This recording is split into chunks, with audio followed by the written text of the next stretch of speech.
Thanks for tuning into Crime Soup Podcast. I'm your host, Kaylee Carter. And I'm Hannah. This case is a little different than some of our other episodes because this is an ongoing and active case. This is the story of Ruby Franke.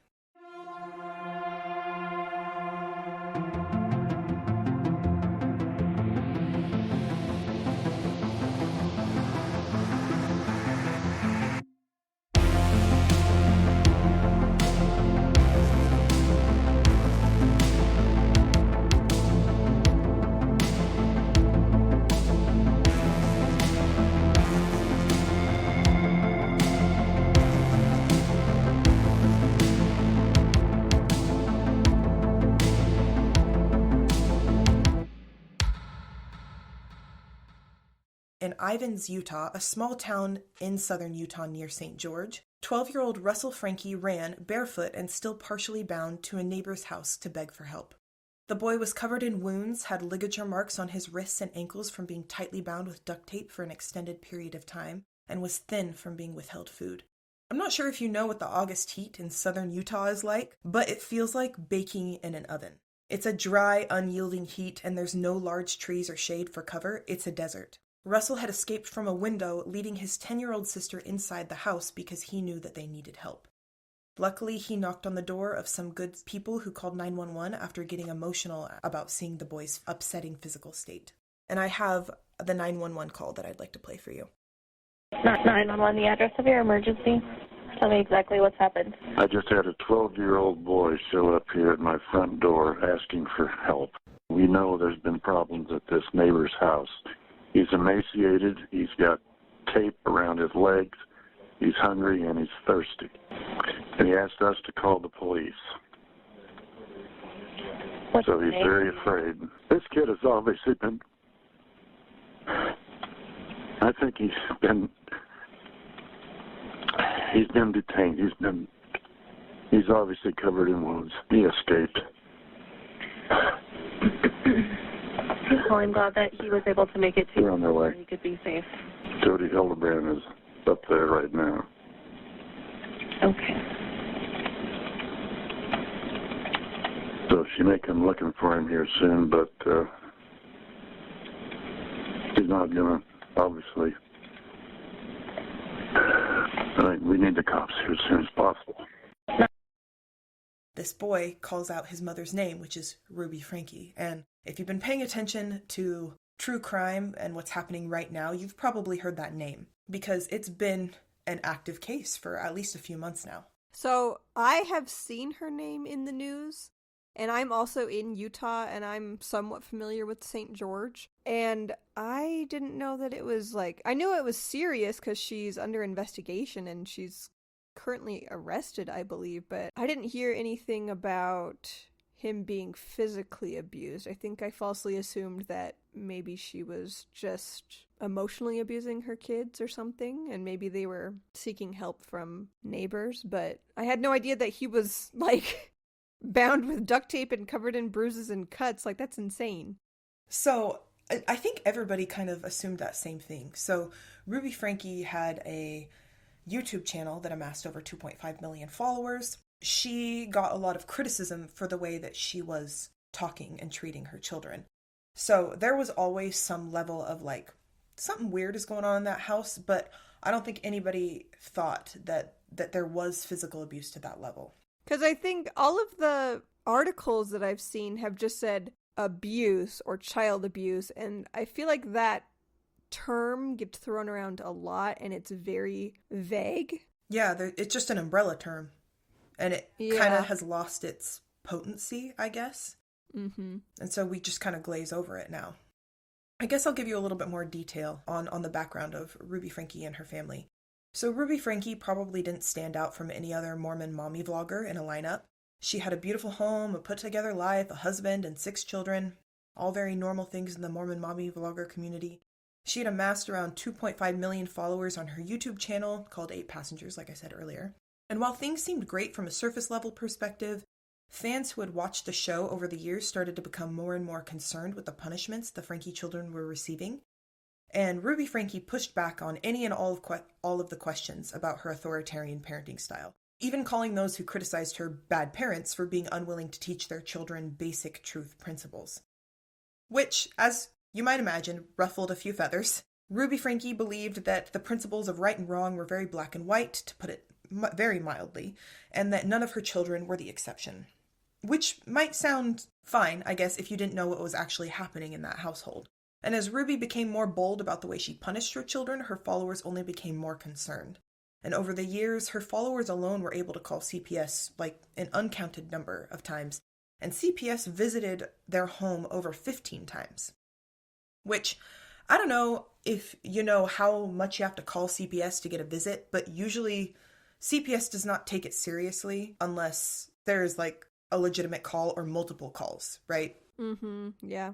I've talked about this friend before, but I had a friend who was in a physically abusive relationship, and she had just had a baby, and so the abuse was getting worse.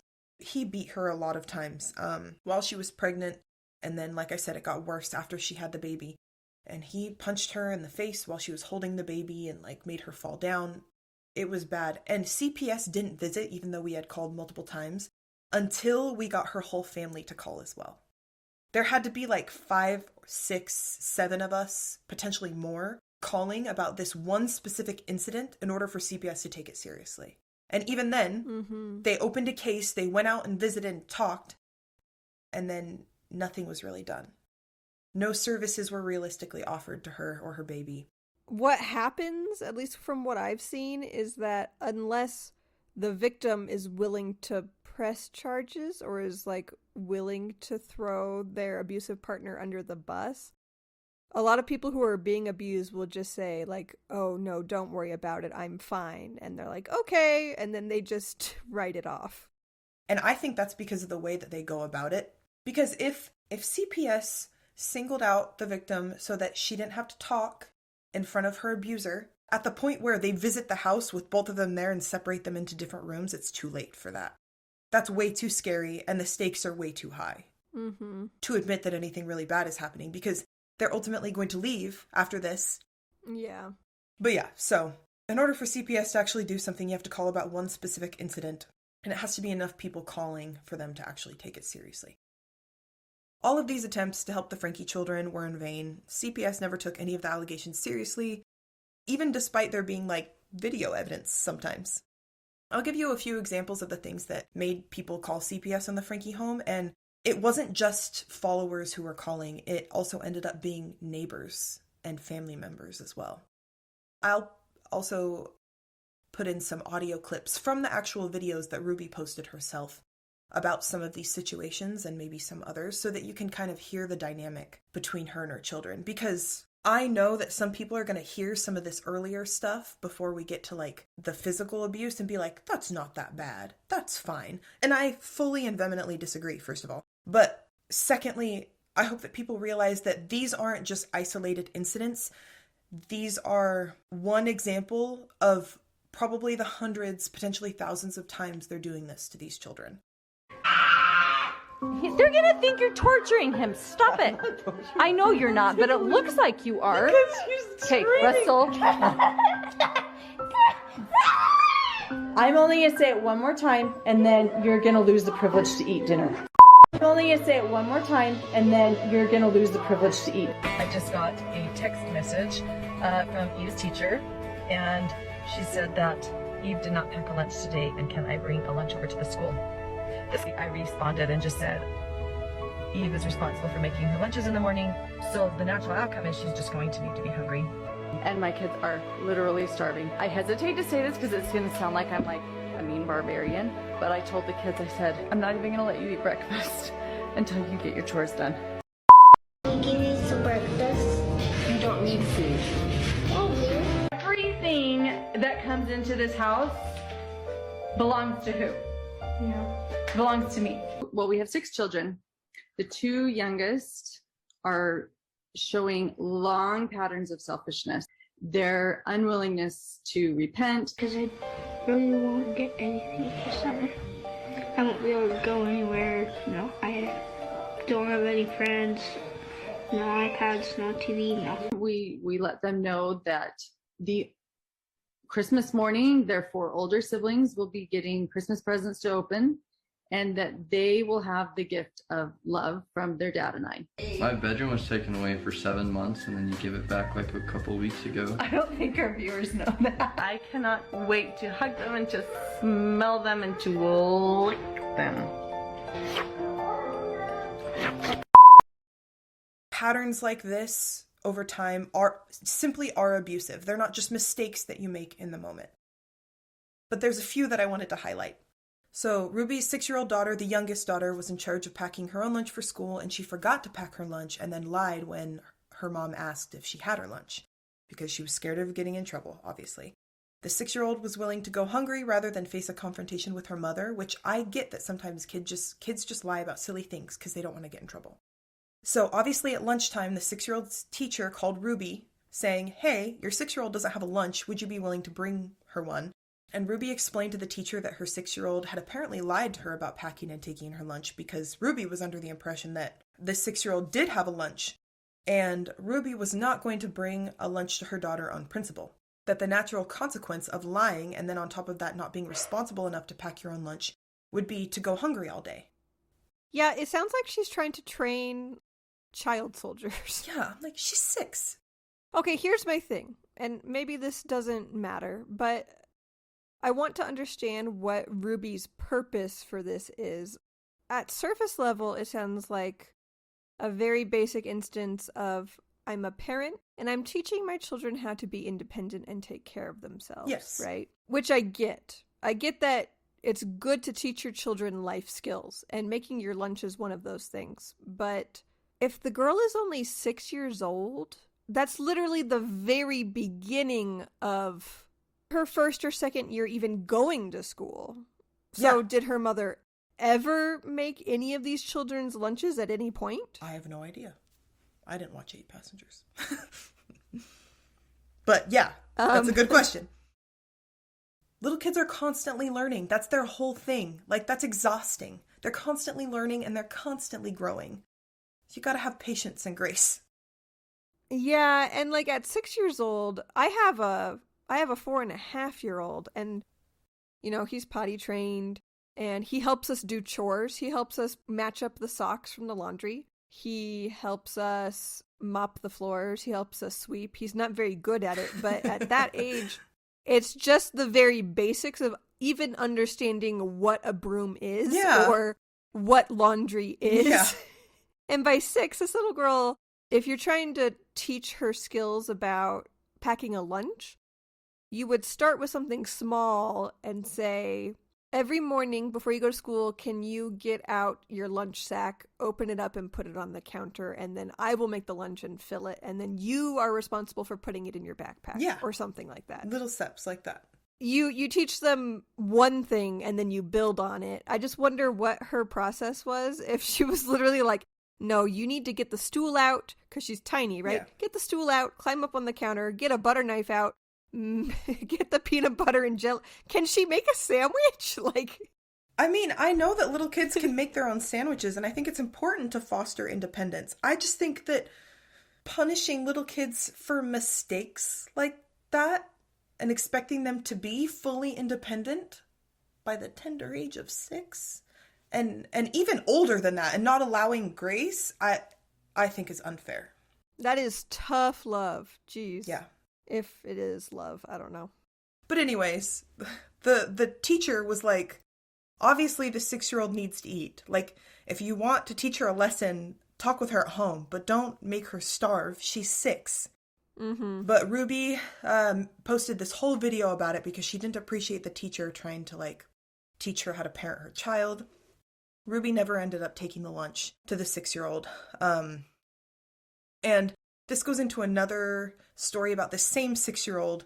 So she had just started. You're in kindergarten or first grade when you're 5 or 6? It just depends on your birthday, but usually it's like kindergarten's 5 and first grade is 6. So I think this is when she was in kindergarten, so she might have been just 5 at the time, because it was only half days. And I don't think first grade is half days. I think just kindergarten is half days. And Ruby wanted her to wake up by herself to get ready for school. So she didn't want to have to wake up her 5-year-old anymore to get her ready for school. She wanted her to wake up by herself and get ready all by herself. Ruby made this whole video about how she was sick of waking her up, and so she was just not going to wake her up today and see what time she woke up and teach her a lesson. She ended up waking up super late and missed school. She came downstairs all ready to go, though. Like, she woke up when she woke up and she got ready for school and she came down and she's like, okay, I'm ready to go. And her mom filmed this whole interaction. Like, it was on their YouTube channel. And so Ruby explained to her, like, you missed school because you're irresponsible. Because you didn't wake up on time. So now you don't get to go to school. And the 5-year-old, the little girl's obviously very upset. She probably felt like she did a really good thing that day. She got up by herself and got ready. Like, she was all ready to go downstairs, right? Mm-hmm. And so she filmed this whole interaction, and obviously her little girl's devastated. It just feels malicious, and that's what rubbed a lot of her viewers the wrong way. It feels really exploitative to record a small child who's going through a very tough situation. Yes. Yeah. So Ruby filmed every part of her children's lives. All of their lives were on video. These kids did not really have privacy. And Ruby would just bring out the camera, and so she was talking with her kids, and one of her oldest boy casually mentioned that he hadn't had a bedroom for 7 months. And Ruby was like, I don't think we told our followers that. And then both of them went on to explain how he got his bedroom and his bed taken away as a punishment for 7 months. He had been sleeping on a beanbag in, like, the upstairs family room for 7 months.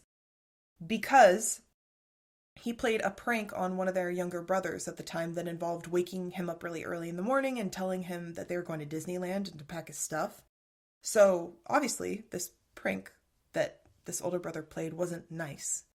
But, again, taking away a bedroom and a bed for 7 months, that's some kind of crazy retribution right there. That doesn't feel like an appropriate punishment. I'm kind of surprised that he even was showing these signs of, like, creativity and tomfoolery if he's had Ruby as his mom this whole time and is aware of her parenting style and that the stakes are that high and that she's that authoritarian. Because what's going to happen is if you're an authoritarian parent, your children are going to be walking on eggshells and they're going to develop really bad anxiety. They're going to lie a lot. They're not going to feel comfortable joking around or taking any kind of risks out of fear that something bad is going to happen to them. And I fully agree, but think of how that clashes if your livelihood is based on content. Oh, like, yeah. Their whole lives are content for their mom's channel. So they do have, like, outbursts, and they probably understand a little bit that they're more safe on camera than they are off camera. So when the camera is rolling, they have a little bit of immunity to push back because nothing really bad can happen to them on camera. They're safe. This is going online. So their mom can't act a certain way. While they probably do suffer from a lot of anxiety and they're probably, like, afraid to take risks and stuff like that, I think that does clash with the fact that they're being told to perform for content all the time. This is stressing me out. Yes, imagine living in, like, a house like this. Ruby used food as a reward and a punishment for her children. So she would threaten that if her kids didn't do what she asked, that their food privileges would be taken away, their meal privileges, which is insane to me, even using the word, like, food privileges, that phrase. That's not a thing. Like, that should never be a thing. Food is never a privilege. Like, she said she wouldn't let her children eat until they get their chores done. And most people know by now that this type of response, this type of, when you teach food using it as, like, a privilege, a reward, or a punishment, it causes disordered eating. Especially when it's done frequently. And not only that, but it's just unhealthy to withhold food from your child on a regular basis. Like, why are you doing this? They're growing little humans. They need food. Ruby would also force her children to do manual labor outside as part of the punishment process with no shoes and without sunscreen. And she specifically used no shoes and no sunscreen because she wanted to make the physical aspect, the physical labor of their punishment more harsh. What? Again, feels like she enjoyed it. It feels malicious. Yeah, I feel like if past lives were a thing, she would be like the reincarnation of corrections officer. Like a Roman general. She was the person who was, putting people on the rack. Yeah. She was the one pulling the string when people got hung. I don't even fucking know. She was the Pope's executioner. And then she got reincarnated as a mommy blogger. It's very obvious when you watch these videos of Ruby filming her children, they're not happy to be on camera. And I can imagine why. Their whole lives are played out for millions of followers. And the older children have said in some of these videos that they don't have any friends. And I can't help but to think that the reason for that is because of how much Ruby posted online about these kids. Everything that they ever did wrong was used as content for their mom's channel. My mom would tell my whole family whenever I did something wrong, and it was humiliating. And it affected the relationships I had with those family members because I'm assuming they probably saw me differently. So I can't imagine how that would go on a scale of millions of people and then in front of all of your peers. Like, that just feels devastating. And they probably never had friends over at the house, Yeah. or like friends probably never wanted to come over to their house. Yep. And if I was a parent, I would be reluctant to send my child over there too, especially if I was seeing the way they were parenting their kids. I'm like, I don't want my child over there, number one, because I think she's an insane mother, and two, because I don't want my child filmed for content. Yeah. But she's Mormon, right? Yes. She's LDS. Uh-huh. Do we know at all how her relationship was within the ward? Were they just completely assimilated and they were normal members of the ward? So from what I read, it seems like at the beginning of their channel, yes. And even they were kind of lifted up on a pedestal of like, they were just great parents. They were tough love. But as it progressed, they became more and more alienated from their ward. Some of their neighbors ended up calling CPS on them as well. And I do want to address that Ruby Franke's husband, Kevin, was in the picture. While he was at the very least like complicit because he witnessed a lot of it and knew a lot of it was going on, he said that he did not actively participate in any of the abuse that was happening. Was he active in the parenting? Because it seems like those things are kind of intertwined. He was absolutely involved in like the authoritarian style parenting. But he is specifically referencing here the later forms of abuse that Ruby Franke would eventually be on trial for. Okay. I'm not 100% sure where he was living, but Kevin Franke apparently took their oldest son, and they were not living in Springville, Utah, where their primary residence was. I'm wondering if that's, because based on what you've told me about her parenting style, I can't imagine what her, like, romantic style is, like how she treats her husband, but it's probably not good. I'm sure it's not. I can't imagine watching my husband parent children like this and being like, yeah, I love that guy. Hella sexy. No. She's like a dictator. Yeah, I'd be like, you're actually kind of terrifying and I hate this. That's me personally. I mean, I don't want to speak when I don't know really anything about their personal relationship, but I wouldn't be surprised to find out that he's basically a victim too. It's very possible. She was probably abusing him in some ways too. It is very possible, but in lots of videos, he is involved in the authoritarian parenting style. So he was okay with some of this treatment, at least up to a point. Uh-huh. But he potentially could have been a victim too. Especially because, as we get into this next part, Ruby is not the only villain in this story. So there's lots of speculation about why Ruby and Kevin separated, but a lot of the rumors are that Kevin and Ruby ended up separating after they used Jody Hildebrand as their marriage counselor. Okay. She has a master's of science in educational psychology. She's a licensed clinical mental health counselor in Utah since 2005. She also worked as a life coach and author, and she created Connections Classroom, which is education curriculum offering counseling courses. And these courses are based on her experience working as a drug rehabilitation center counselor treating addiction. Are they in St. George? Jody Hildebrand's residence is in Ivins, Utah. Okay. I don't think I know where Ivins is. I don't think I've been there. I've heard of crime cases out of St. George, but anytime you say that something happened in a town just outside of St. George, it's always like polygamist compounds or like people trying to evade the law. Like, there's a lot of desert out there. There's a lot of like compounds. It's lawless out there. places where you can buy a house and you can have no immediate neighbors, and people end up doing really shady shit and like abusing their kids. Yes. So the fact that you're saying that this is a small town outside of St. George, I'm like, of course it is. I can't quite... Do you know where Hurricane is? Yeah. Okay, so I'm pretty sure it goes St. George, Hurricane, Ivins. But it might go St. George, Ivins, Hurricane. I can't quite remember. I think Hurricane is north of St. George. Yes. Hurricane and Ivins are both north of St. George. The Frankies lived in Springville, Utah, which is about like a 3-hour drive. Maybe a little bit less, actually, to Ivins. I used to live in Springville. It's actually really nice. It's not like Yeah. It's not isolated. I have family in Springville. So yeah, their primary residence was in Springville. They have a big house and a nice neighborhood there. But apparently Ruby and Kevin were having marriage issues, and I don't exactly know how Jody and Ruby came into contact. I don't know if they had known each other for a long time, if Ruby reached out to Jody, because Jody is kind of well known in the troubled child industry. But you know those like troubled teen camps that you hear about? They're very prevalent in Utah. The troubled teen wilderness camps. You hear about them in the news every now and again, and I'm pretty sure Paris Hilton just released a documentary about her hellish experience in one of these Mormon-run, Utah-based troubled teen camps. There's a few different types of them. I think the one that Paris was at was actually like a rehab facility. But then there's also something separate where they literally will take you out into the wilderness and they make the kids learn like survival skills. So which one are you talking about? The one that Paris Hilton kind of went through. It's like a boarding school. Yeah, that's more of Jody Hildebrandt's style. Okay. But Jody Hildebrandt also worked one-on-one with troubled teenagers.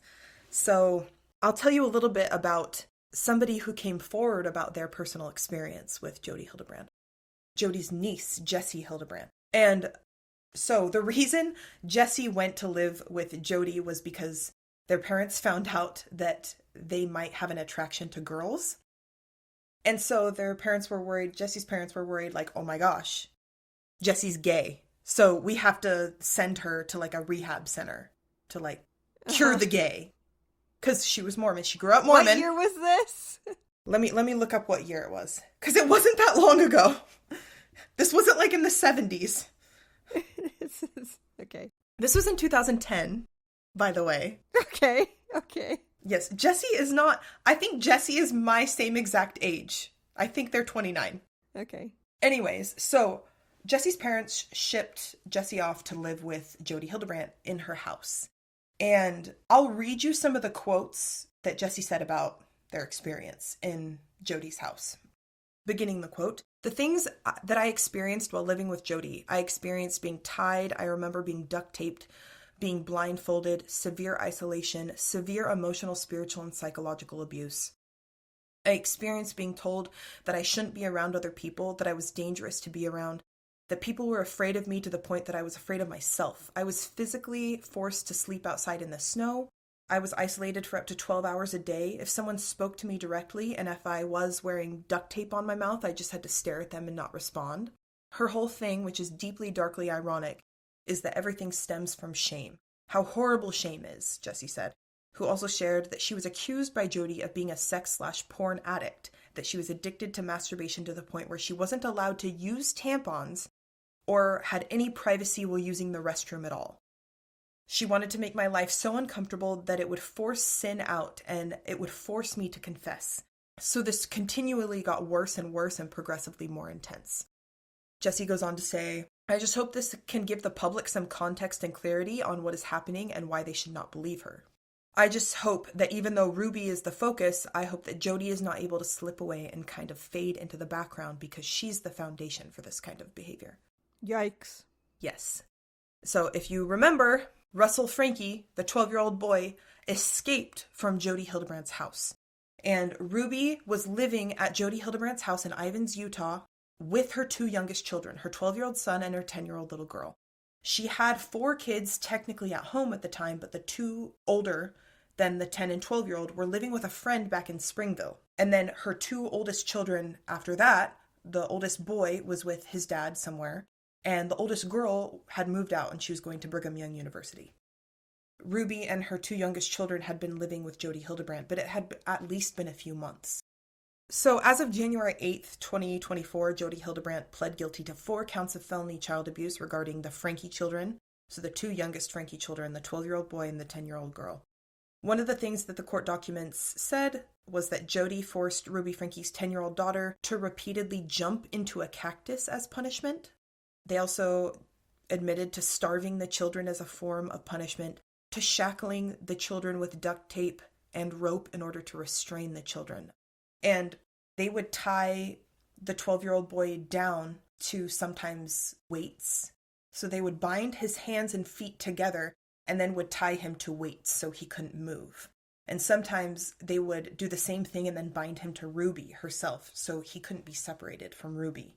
And they were doing this on a daily basis. I do not know what they were trying to teach him by doing this, but clearly nobody's learning anything. And the reason they started shackling him in the first place was because earlier in 2023, in July, he had jumped out the window and escaped as well. He had tried to escape and ask for help. So when they eventually found him and brought him back, they were like, okay, now you got to be shackled. Okay, so the duct taping wasn't part of the therapy they were supposedly providing to these children. It was simply to keep them restrained and keep them from escaping. I mean, you can argue that that's technically part of the therapy they thought was appropriate. Yeah. I'll tell you a little bit more. And Ruby Franke pled guilty to 6 counts of felony child abuse, and they both took plea deals, so they will not be going to court. And Ruby says the abuse specifically started on May 22nd, 2023, when they moved in with Jody Hildebrandt. And she pleads specifically to intentionally, knowingly inflicting or allowing another adult to inflict serious physical injuries upon her 9-year-old and 11-year-old. And this is the kind of child abuse that Ruby pled guilty to. It has to do with the physical torture of her 12-year-old son. So Ruby and Jody were both charged with the physical torture of children and also the emotional torture of children. And I didn't read anything about the emotional torture, specifically just the physical torture. But the emotional torture is just as intense and awful. So the physical torture of her 12-year-old son included being forced to go outside in the southern Utah heat to just stand out there barefoot with no sunscreen and just suffer. Would force him to do physical labor outside for hours during the hottest parts of the day. She admitted to forcing him to carry heavy boxes of books up and down the stairs repeatedly. And apparently Jody Hildebrandt's neighbor called the police several times because she saw the young children outside in the hottest parts of the day doing physical labor or just standing in the heat, and she was rightfully concerned. And this wasn't her just making them stand outside for 15 minutes. These children were being forced to stand outside in the sun all day long, for hours and sometimes days at a time. And then she would sometimes force them to sleep outside. The children received obviously extremely serious sunburns with really bad blisters because they weren't allowed to have sunscreen. Their children were denied food and water while they were being punished, and they would be further punished if they were caught drinking water. The torture of the 10-year-old daughter included Ruby would force her to run outside on dirt and gravel roads barefoot, just repeatedly, the hot gravel or dirt roads. So she received extensive damage to the bottom of her feet. And both of them were extremely malnourished. But specifically, the 12-year-old boy was forced to eat different foods than the rest of them. He was withheld food from a lot, and then when he was allowed to eat, it was only like very bland foods, like a piece of plain chicken and some plain white rice, and that's what he was allowed to eat. Ruby also pled guilty to kicking her 12-year-old son with boots on, holding his head underwater, and holding her hand over his mouth and nose, specifically to restrict oxygen. And Ruby is blaming a lot of this on Jody Hildebrandt, and I think, obviously, that she's totally and completely responsible for children's abuse before she became involved with Jody, but also after. She allowed this to happen, and she participated. So, do you have any thoughts about this? The only thing I keep thinking is that they both sound like sociopaths. Yeah, they do. That's the only thing I can think of as to how you could do these things, is that you would have to be so far removed from your humanity that there would have to be something wrong with your psyche. Yeah, like, how do you have contempt like this for children in general, but your own children? she saw her children as things, or she saw them as child soldiers. Yeah. Objects that she was trying to mold into what she wanted them to be. They had no individuality. And what she wanted them to be is to not be a burden to her. Yes. Agreed. Yes, and I personally think that her behavior beforehand specifically led up and ramped up to this kind of abuse, because it obviously led into, like you said, seeing her children as, number one, an extension of herself, number two, as things she could control, and therefore she had some type of duty to restrict their behaviors to the point of severe punishment. And I'm not sure, like, I don't understand having children and then not seeing them as fully human. Yeah. I wonder if she had some sort of an obsessive disorder. I wonder if the amount of control that she asserted over her children, she also expressed in her own behaviors and her own rituals. Like, did she have eating disorders? Was she really strict about her lifestyle and it just extended into her children? Like you said, they were an extension of her. And so when they acted out or they did things that she felt were wrong, she punished them maybe the same way that she would punish herself if she did the same things. Does that make sense? I wish we knew more about her upbringing, because I just wonder what her background is and how she developed these idiosyncrasies. So Ruby Franke has, all of her siblings are also in the Mormon mommy vlogger scene. Apparently she's also trying to live up, potentially, to being in the shadow of her very well-known, very well-off vlogger siblings. Yikes. So there's another form of pressure on another side to be perfect and look perfect and have a perfect family. Oh, this makes my family feel normal. Hopefully it raised some people's self-esteem. And it might also make some people realize that they were raised in homes that were potentially abusive. Abuse isn't always super obvious. It's not always that you're being duct taped to weights and being malnourished, right? When you talk about the way that she was treating her 6-year-old, sometimes it's just things that seem a little bit off. It's wild to me that she broadcasted it to millions of followers and really thought that nothing bad was going to happen and people were going to agree with her on all of these things and think that she's inspirational or something. Mommy vloggers were a mistake. And this is also a hot take. I think vlogging your children, crappy thing to do. Yeah. So this was all recent. You just said she took her plea bargain like 2 days ago? Yep. So Jody Hildebrandt and Ruby Franke will have a sentencing hearing because they won't be going to trial because they both accepted a plea deal. They will be going to their sentencing hearing on February 20th, 2024. So we'll find out what will become of them. Well, I'm glad you told me this story because whenever I see articles and stuff about child abuse, I tend to avoid them. Like, I read a lot of true crime, but there's certain ones where I'm like, I don't know if I want to read this. That one was one that I've been skipping over because I kind of have to emotionally prepare myself before I get invested in a story. But now you've just perfectly summarized it in an hour, and I gave you the nicer version. If you thought this was horrifying in ways, just know that this is the PG version.